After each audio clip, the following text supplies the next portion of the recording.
A plump, middle-aged woman perched on the edge of a battleship-gray metal desk. Her expression conveyed intelligence, confidence, humor, empathy, and something else I couldn't quite put my finger on. Call it an unusual form of detachment. Here was someone who could evaluate you clinically, but do so with such charm that you weren't put off. She seemed both intrigued and faintly amused by me. With a 3x5 file card in hand, I had literally wandered in off the street into this unprepossessing, unmarked government office in Roslyn, Virginia, just across the bridge from Washington, D.C. I had no clear idea what I was there for. A series of appointments had been made for me, and this was simply the next one on the list, neatly typed by my congressman's legislative assistant. Joe Early, Democrat from the 3rd Massachusetts District, was my wife's second cousin. My brothers-in-law were precinct captains. My father-in-law had worked in Early's last election. In a transaction recognizable to those familiar with old-fashioned Massachusetts ward politics, the congressman had done a favor for the loyal extended family of a rather clueless, long-haired 23-year-old. Long-haired and clueless though I was, Dottie, the CIA recruiter, seemed to have all the time in the world for me. She asked questions about my background.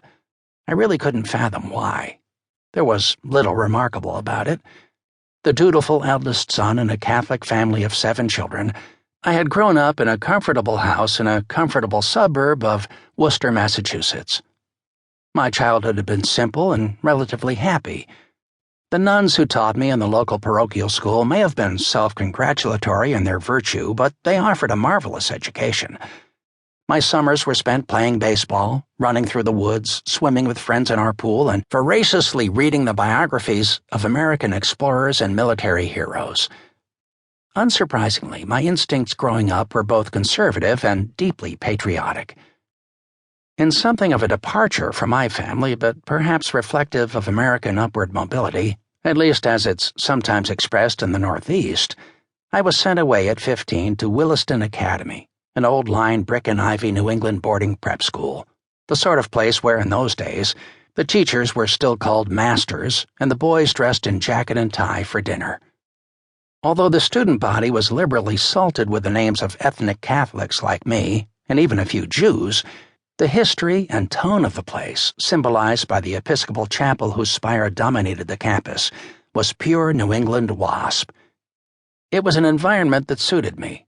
The sense of social privilege and corresponding obligation that subtly but thoroughly permeated the culture of the school felt comfortable. Even Williston was not immune to the social and political ferment of the late 60s and early 70s, but the radical student activism of that anti-Vietnam War period left me cold. The university protesters of my generation, for all their proclaimed idealism, struck me as anything but altruistic. It seemed obvious to me that they didn't really care a fig about the Vietnamese. They simply didn't want to be shot at. The supposed vanguard of my generation appeared to me to be transparently self-serving, self-indulgent, and largely ignorant of the American institutions they denigrated.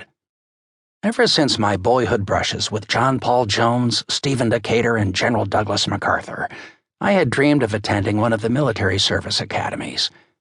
During my upper-middler, junior year at Williston, I got a pair of nominations to Annapolis and went with my father for a guided tour of the campus during plebe summer. The evident discomfort of the plebes notwithstanding, I was intrigued by the culture of the place, and by what I perceived as the necessity to simultaneously embrace and resist its heavy authoritarianism. That, too, suited me. I was ready to go ahead with my application. Neither the anti-military spirit of the times nor the attitudes of my classmates could dissuade me, but my father could, and did. Ours was a highly independent family, and I can count on the fingers of one hand the number of times my dad tried directly to influence me on anything. But this was one of those times. "Just remember," he said, "if you join the Navy, you won't spend your career doing what you think is best for you.